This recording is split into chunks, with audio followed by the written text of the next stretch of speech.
हाँ, good evening everyone. चलो, मेरी आवाज़ आ रही है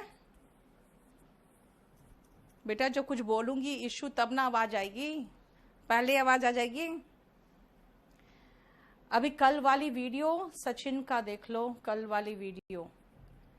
कल का बेटा मैं एक बात बताती हूँ आपको, कल आपका स्पोकन का फर्स्ट क्लास था, तो कल वाली वीडियो एक बार चेक करो, अभी तक क्यों नहीं मिली उन लोग को बता दो। और वो 24 आवर्स तो लग जाता है बेटा, 24 आवर्स लग जाता है। कुमार, जो आपका क्वेश्चन है अभी मैं आ रही हूं, मैं बताती हूं, रुको। सबको अच्छे से दिख रहा है? कोई प्रॉब्लम तो नहीं है? सब ठीक है? शुभम देख लो अपना, कोई प्रॉब्लम तो नहीं? एक कुमार, आपने जो कहा है मैं बताती हूं। मैं इवनिंग में क्लास लेती हूं, मैं आते कहती हूं गुड इवनिंग एवरीवन। कुछ बहुत जो अंग्रेजी में बहुत ज़्यादा जो ट्रेडिशनल इंग्लिश बोलने वाले लोग हैं ना, उनका कहना है first meeting is always good morning. ये सब नहीं चलता अब, ठीक है? इसीलिए आप ध्यान रखना, मॉर्निंग में गुड मॉर्निंग, दोपहर में 12 बजे के बाद मिल रहे हो तो गुड आफ्टरनून, 3 बजे के बाद मिल रहे हो तो गुड इवनिंग, रात को 11 बजे भी मिल रहे हो तो भी गुड इवनिंग। लेकिन जब आप वापस जाने लगते हो तब रात में कहोगे गुड नाइट वापस में। और जैसे अभी 12 बजे मान लो अगर वापस जा रहे हो तुम, तो गुड डे बोल के जाओगे क्योंकि मेरे पास पूरे दिन पड़ा हुआ है ना? और अगर शाम को भी 7 बजे अगर जा रहे हो तो भी गुड नाइट बोल के जाओगे, क्योंकि विदाई में ही सिर्फ गुड नाइट बोला जाता है, सिर्फ विदाई में गुड डे बोला जाता है। जब मिलते हो तो good morning, good afternoon and good evening, ठीक है? हाँ, देवेंद्र का प्रॉब्लम देखिए क्या है। अब बहुत ध्यान से जो मैं समझाऊंगी कंपल्सरी इंग्लिश में, ये सुन लो अच्छे से। सी, कंपल्सरी इंग्लिश में जो यूपीएससी वाले स्टूडेंट्स होते हैं उनको एक प्रॉब्लम होता है कि सबसे पहले उनके पास नॉलेज बहुत होता है। वो इतना कुछ पढ़े रहते हैं कि उनके पास नॉलेज की कोई कमी नहीं है, और ना ही कभी उनके पास कोई ऐसा मुद्दा होता है जिस पर वो आधा घंटा डिबेट या डिस्कशन नहीं कर सके। लेकिन जैसे इंग्लिश की बात आती है वो बिल्कुल चुप हो जाते हैं, क्योंकि उनके पास वो शब्द नहीं होते हैं, वो स्ट्रक्चर नहीं होता जिससे बना सकें, क्योंकि वो सारा का सारा जितने करंट अफेयर्स भी है वो हिंदी में पढ़े होते हैं। जितना वो संविधान पढ़े हैं वो हिंदी में पढ़े हैं, इकोनॉमिक्स जितने भी पढ़े हुए हैं सब कुछ चीजें वो उन्होंने हिंदी में पढ़ रखा है। तो उसको एग्जैक्ट जो वर्ड होता है वो समझ में नहीं आता है कि उस शब्दों का इंग्लिश कैसे किया जाए। ये जो बैच है ये कंप्लीट बैच, सिर्फ ध्यान रखना, मैं उन स्टूडेंट्स के लिए लेके आई हूं जो एक लेवल के पढ़े लिखे लोग हैं, जिनको मैं कहूंगी जो एसएससी का डिस्क्रिप्टिव पेपर दे रहा हो, असिस्टेंट कमांडेंट दे रहा हो, आईएएस का कंपल्सरी इंग्लिश की बात कर रहा हो, जुडिशियरी की बात कर रहा हो, और उनको ये महसूस होता है कि भाई मेरे पास इतना नॉलेज है, मैं चाहता हूं कि डिस्कशन इंग्लिश में करूं, मैं चाहता हूं इंटरव्यू इंग्लिश में दूं, मैं ये भी चाहता हूं कि कंपल्सरी इंग्लिश जैसी छोटी सी चीज है उसमें फेल करके यार मुझे नहीं समझ में आता है। आप लोग इतना मेहनत करते हो, इतने बड़े बड़े सब्जेक्ट्स जिसको कहते हैं पूरे जनरल स्टडीज को तैयार करते हो, ऑप्शनल तैयार करते हो, और कहाँ फेल करते हो उसमें जो कि फेल नहीं होना चाहिए, इतना थोड़ा सा चीज है वो। इंग्लिश में यही प्रॉब्लम है कि जब आप कहीं स्पोकन में क्लास में करने जाते हो तो वहां पे छोटी छोटी बात का डिस्कशन सिखाया जाता है, जो मैं स्पोकन में करा ही रही हूँ, है ना। कहेंगे कि ठीक है अपने बारे में कुछ बताओ, थोड़ा सा लव मैरिज के बारे में बता दो, थोड़ा सा आप कहीं गए हो तो रेस्टोरेंट में कैसे बात करते हैं, टेलीफोन में कैसे बात करते हैं। वो स्टूडेंट जो एक लेवल का हो चुका है, जो 20-25 साल का हो चुका है, जब वहां पर जाता है तो फील करता है यार मैं तो छोटे छोटे बच्चे जो गर्मी छुट्टी के मौसम में पहुंचते हैं उनके साथ बैठकर ग्रुप डिस्कशन कर रहा हूं और मैं क्या कर रहा हूं। वो फील करते हैं कि अपने आप का कंप्लीट वेस्टेज, इसलिए फिर वो वहां पे छोड़ के आ जाते हैं। अब मैं चाहती हूं कि आप देखो, सबसे मेन चीज है बहुत सारे हिंदी मीडियम के स्टूडेंट्स इसमें होंगे। आप हिंदी मीडियम के स्टूडेंट्स यहाँ पे कई बार ये भी कहेंगे कि मैम हमारा संवैधानिक अधिकार है, हम हिंदी में क्यों नहीं बोल सकते। बोलिए, आप संवैधानिक अधिकार आपका भी है, तो यूपीएससी वालों ने भी अपना अधिकार इस्तेमाल किया, आपके रिजल्ट्स कम हो गए, ठीक है ना। तो मेरा ये कहना है कि भाई एक ही चीज जान लो, अगर हमें जो मेरा एम ऑफ लाइफ है वो बनने के लिए मुझे चाइनीज भी पढ़ना पड़े तो मैं चाइनीज में भी परफेक्ट हो जाऊंगा। ये फील रखो, ये आपके अंदर वो जज्बा होना चाहिए कि मुझे जो भी करना पड़े मैं करूंगा। English is a very easy language because of one reason कि हिंदी में कुछ साइंस भी है ना, उसके लेटर्स में साइंस है, उसके पूरे वर्णमाला में साइंस है, लेकिन इंग्लिश में कहीं कुछ नहीं है। इंग्लिश में सिर्फ यही है एक ही चीज, प्रैक्टिस, और दूसरी चीज वोकैबुलरी। तो हम चलेंगे बहुत छोटे छोटे ग्रामर के पोर्शन में, जहां पे ध्यान रखना आप एक कॉपी बनाना, और कॉपी में जब आप लोग जो पेज बनाओगे ना, जैसे आपका ये पेज है, ठीक है,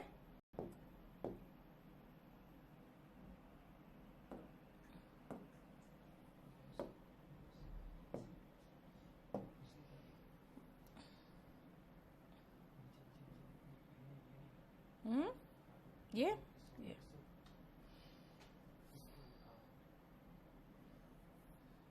सुनो, मैं आपको एक चीज सजेस्ट करूंगी।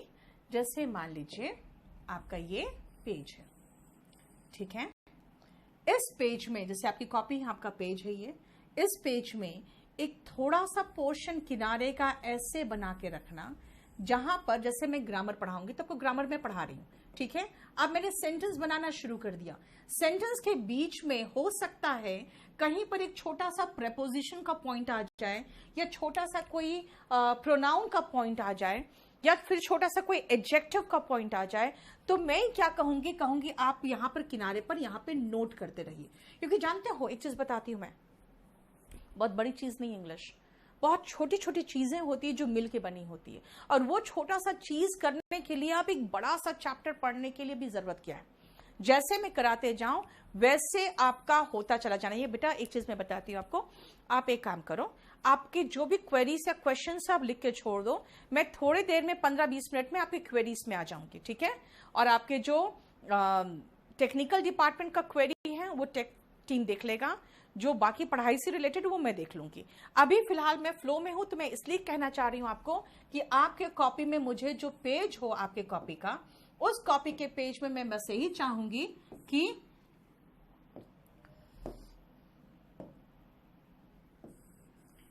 आप कम से कम एक पेज में किनारे थोड़ा सा स्पेस रखना, जहां पे मेरे जो मैं कहूं वो नोट करते जाना, बाकी आप अपना पूरा कंप्लीट ऐसे नोट्स बनाते रहोगे, ठीक है। नाउ सी, हम लोग यही सेम काम कर रहे थे यूट्यूब में भी, लेकिन वहां पे मैं इतना सीरियसली और इस लेवल के सेंटेंसेस नहीं करा सकती हूं, क्योंकि वहां पे जो क्राउड होता है वो मिक्स्ड होता है। आज से जो मेरा क्राउड होगा इस पेड बैच में, that will be only of UPSC, assistant commandant, SSC descriptive, judiciary, and all the students who want to write everything in English whatsoever, ठीक है। अब आइए, सबसे पहले मैं आपको ग्रामर पोर्शन में चलती हूं, जो ग्रामर का मैं आपको समझाना चाहूंगी। एक तो सबसे पहले ये ध्यान रखना कि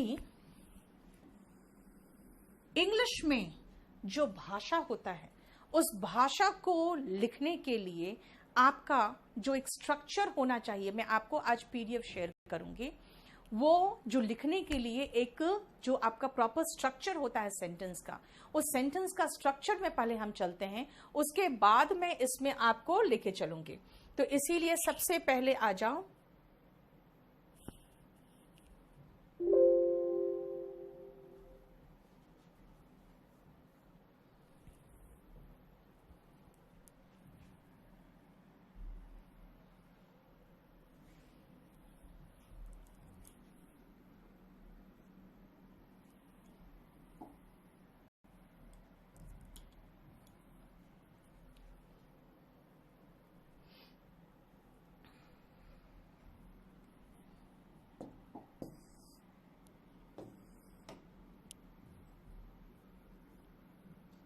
कहाँ से होता है यार ये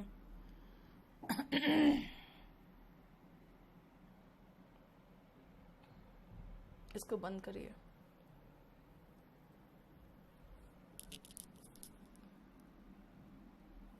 चलो सुनो, सुनिए ध्यान से। सबसे पहले हम इंग्लिश में बेसिक चीज देख लें। तो आप जो कल क्लास कर चुके हो उनके लिए मैं ग्रुप डिस्कशन एंड डिबेट में, मैं जानती हूँ शशि ये सबका प्रॉब्लम है, थोड़ा सा रुक जाओ बेटा, थोड़ा सा रुक जाओ। इंग्लिश में सबसे पहले बेटा आप लोग जो डिस्क्रिप्टिव पेपर के लिए लिए हो, इन लोग का एक छोटा सा सजेशन मैं दूंगी, आप कॉपी और पेन लेके बैठोगे, ठीक है ना, क्योंकि अब आपको लिखना है। डिस्क्रिप्टिव में ऑब्जेक्टिव की बात नहीं कर रहे हैं कि छोड़ो, आप पहले सुनो ध्यान से और पढ़ो, बाद में नोट्स बना लेना, ऐसा नहीं होना चाहिए। डिस्क्रिप्टिव में आपके हाथ में कॉपी और पेन होना चाहिए ताकि आप अटेंटिवली पढ़ सको। रिमेंबर, इंग्लिश में जो मैंने आपके स्पोकन क्लास में कैपिटल लेटर का यूज बताया है, ये कैपिटल लेटर बहुत इंपॉर्टेंट होगा, और स्मॉल लेटर्स का जो यूज बताया है कि भाई स्मॉल लेटर्स बाकी सभी जगह यूज होता है, इन दोनों का सबसे पहले यूज याद रखना। पहला पॉइंट ये है जो आपको ध्यान रखना है। सेकेंड पॉइंट जो ध्यान रखना है आपको वो ये रखना है कि आपकी हैंडराइटिंग कर्सिव होनी चाहिए, क्योंकि हैंडराइटिंग अगर कर्सिव होता है तब एहसास होता है कि हाँ बंदा पढ़ा लिखा है, इसकी स्कूलिंग अच्छा था, इसीलिए स्कूल में इसको ये सब चीजें पढ़ाई गई है। तीसरा चीज है कि जो स्पेलिंग्स है वो स्पेलिंग्स में अगर आप स्मॉल स्पेलिंग मिस्टेक्स करोगे, अगर कहोगे मैम कांट ऐसे लिख देते हैं कुछ लोग, मैं कहती भाई डबल एन नहीं होगा, तो कहता है वो गलती हो गया। बेटा ऐसी गलतियां नहीं होती है, ये बताता है कि आपका एजुकेशन बहुत खराब है। क्या बताता है? कि आपका स्कूलिंग बहुत खराब जगह से हुआ है। इतनी छोटी छोटी जो गलतियां होती है ना, वो सीधा सीधा एजुकेशन पे एक बड़ा क्वेश्चन मार्क लगाता है। इसलिए स्पेलिंग्स ठीक है, कुछ बहुत डिफिकल्ट स्पेलिंग्स गलत हो जाते हैं बच्चों के, तो अंडरस्टैंडेबल है वो चीज है, लेकिन अगर स्मॉल स्पेलिंग्स मिस्टेक करते हो ये बिल्कुल नहीं चलेगा। इसलिए ये तीन चीजें हैं जो आपको देखकर चलना है। कल भी मैंने इस बात को बताया था आपको कि जब मैं नीतू लिखती हूं तो मेरा बाकी सारा कर्सिव है, मेरा कैपिटल लेटर किसी से कनेक्टेड नहीं होगा। द रीजन इज जो कैपिटल लेटर होता है वो कनेक्टेड नहीं होता। देखिए इसका कोई सिर या पूछ नहीं है, ठीक है ना, कोई सिर या पूछ नहीं है, लेकिन जब स्मॉल लेटर होता है तो उसका एक पूछ होता है और एक सर होता है जो आगे वाले से कनेक्टेड हो सकता है।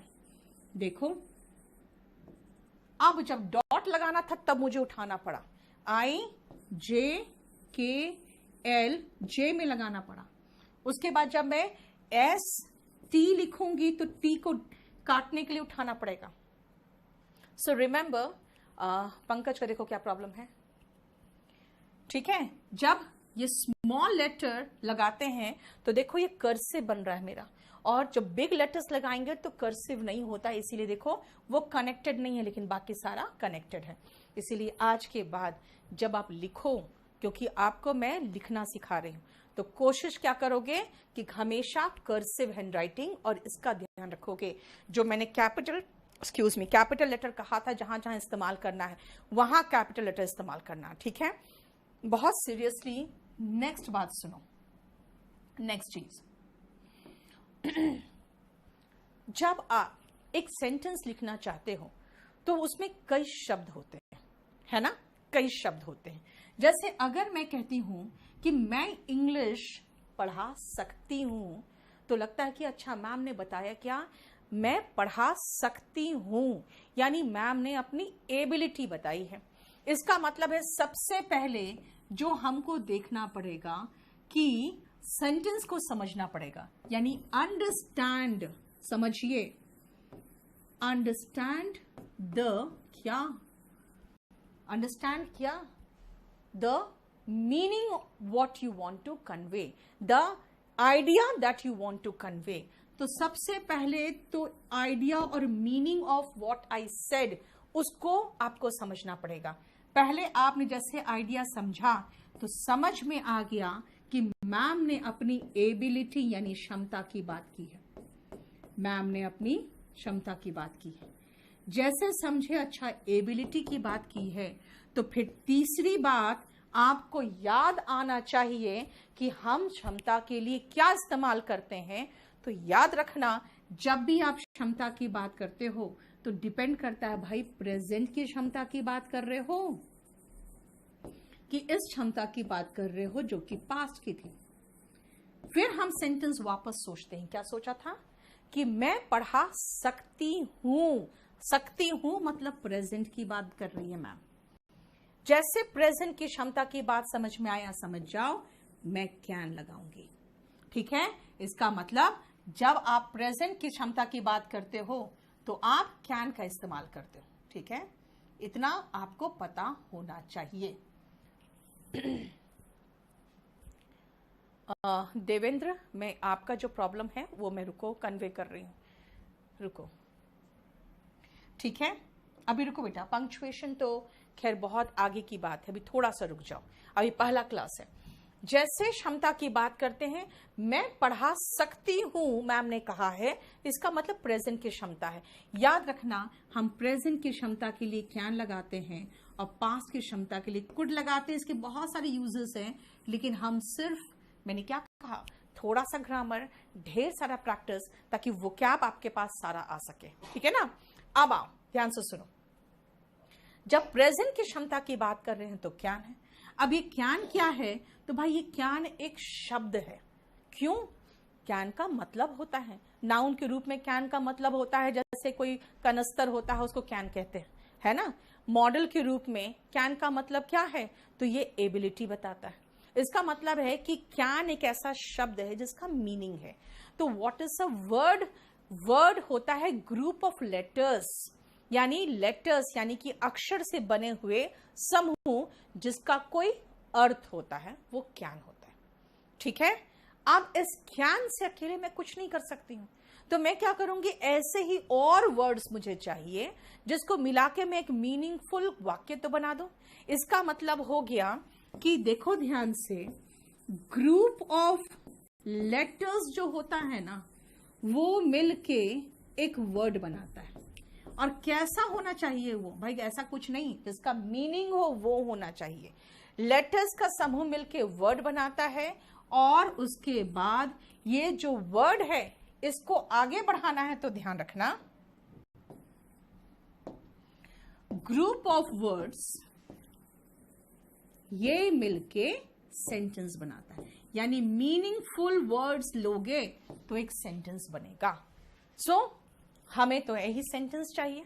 और ध्यान रखना, जितना आपके पास नॉलेज आए क्लास बाय क्लास, उतना ही आप आगे उसको एक्सटेंड करते जाना, धीरे धीरे फैलाना। जैसे आप कहोगे अभी पहली क्लास में पंक्चुएशन, देखो पंक्चुएशन का स्पेलिंग भी रॉन्ग लिखे हो, है ना, तो वो सब टाइम लगेगा। फ्यूचर की एबिलिटी बात कर रहे हो आकाश, आज मैं फ्यूचर में हूं ही नहीं, मैं पास्ट में भी नहीं हूं, सिर्फ मैं प्रेजेंट में हूं, ठीक है, इसलिए रुक जाओ, ठीक है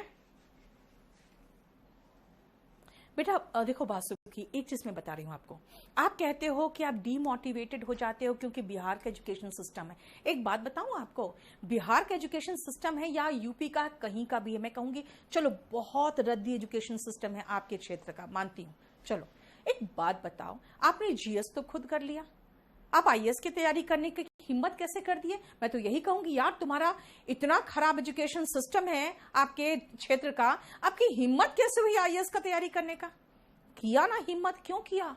क्योंकि आपको महसूस हुआ मैं बन सकता हूं। तो फिर यार इंग्लिश को लेकर आप बिहार के बारे में बात कैसे कर सकते हो? याद रखना, कितने मैक्सिमम जो कहते हैं ना बिहारी ही है जो आईएएस बनते हैं। इसलिए मैं बताती हूं कि आप अपने एजुकेशन सिस्टम को दोष दे रहे हो इंग्लिश के लिए। मैं तो कहूंगी भाई एजुकेशन सिस्टम इतना खराब है तो आपको तो हिम्मत ही नहीं करना चाहिए आईएएस बनने का। आपने किया ना, लेकिन क्यों किया आपने? इसलिए किया है क्योंकि आपको लगता है यार मेरे क्षेत्र से इतने आईएएस बनते, मैं क्यों नहीं बन सकता। लेकिन याद रखना कि इंग्लिश के मामले में आप सेम एक्सप्लेनेशन नहीं देते। आप इंग्लिश के मामले में एक्सक्यूज दे रहे हो, बाकी के मामले में नहीं देते हो। वरना देखा जाए एजुकेशन सिस्टम अगर खराब होता है ना तो हर सब्जेक्ट में खराब होता है, खाली इंग्लिश में नहीं होता है। अब और ध्यान से सुनो मेरी बात। ग्रुप ऑफ लेटर्स वर्ड बनाता है और ग्रुप ऑफ वर्ड्स सेंटेंस बनाता है। सेंटेंस का मतलब क्या हुआ भाई? सेंटेंस का मतलब ये हुआ कि मैं पढ़ा सकती हूं, आई कैन टीच। पढ़ा सकती हूं क्या? इंग्लिश। ये सेंटेंस का स्ट्रक्चर हुआ। और ये सेंटेंस क्या है? देखो, एक शब्द, दूसरा शब्द, तीसरा शब्द और चौथा शब्द। तो क्या मैं ऐसे कह सकती हूं आई कैन इंग्लिश टीच? मैं इंग्लिश पढ़ा सकती हूं। हिंदी में होता है मैं इंग्लिश, आई इंग्लिश पढ़ा टीच सकती हूं, can. I English teach can. बोलोगे नहीं, ये तो क्या बोल दिया आपने। क्यों? क्योंकि वो जो लेटर्स होते हैं वो मिलके शब्द तो बन गया, लेकिन शब्द को एक प्रॉपर ऑर्डर में अरेंज करना पड़ता है। सबसे पहले जो व्यक्ति काम कर रहा है, यानी ये पढ़ाने वाला जो करता है, वो सबसे आगे आएगा। और ऐसे स्ट्रक्चर को हम एक्टिव वॉइस बोलते हैं। एक्टिव वॉइस का मतलब होता है करने वाला, जो व्यक्ति काम कर रहा है वो सबसे आगे बैठा हुआ है। उसके बाद कैन का इस्तेमाल हो रहा है। मतलब इसका मतलब है भाई कि अगर आप टीच यानी कि मेन वर्ब लगाना चाहते हो तो मेन वर्ब का मतलब होता है मुख्य क्रिया। जो मुख्य क्रिया है, ठीक है, उस मुख्य क्रिया के पहले हम जो हेल्प करने वाला कैन है वो लगा रहे हैं। मैं और कुछ नहीं लिखूंगी, सीधा कैन उतार रही हूं। क्यों? क्योंकि मैं आज आपको सिर्फ और सिर्फ प्रेजेंट की क्षमता बताना चाह रही हूं, यानी वर्तमान की क्षमता। मैं आज इसके आगे हूं ही नहीं, इसलिए मैं आगे का कुछ भी नहीं बताऊंगी। सब्जेक्ट करने वाला कर्ता सबसे आगे आएगा, फिर सीधा सीधा। अब मैं आपको चाहे जैसा घुमा फिरा के वाक्य दूं, हो सकता है मैं आगे पीछे करके सब कुछ मिक्स कर दूं, कुछ नहीं देखना। आप सिर्फ देखना इसमें कर्ता कौन है, उसके बाद सीधा कैन लगाना, क्योंकि उसमें सब में क्षमता की बात होगी। उसके बाद देखना कि मेन क्रिया क्या है, और मेन क्रिया में जो वर्ड दूंगी मैं वही वर्ड उतार दोगे। क्यों? क्योंकि इसमें वर्ब का कोई झंझट नहीं है। जो भी मेन वर्ब होगा ना, जो उसका शुद्ध रूप होगा उसको बेस फॉर्म कहते हैं। उसी शुद्ध रूप को उतार देना बस, ठीक है। और मेन वर्ब के बाद जो सवाल उठता है, मैं पढ़ा सकती हूं क्या? मैं पढ़ा सकती हूं किसको? ये जो जवाब आता है ना, वही ऑब्जेक्ट होता है। ऑब्जेक्ट का मतलब कहते हैं कर्म। जब ये कर्म दिया होता है, इसके बिना वाक्य नहीं बन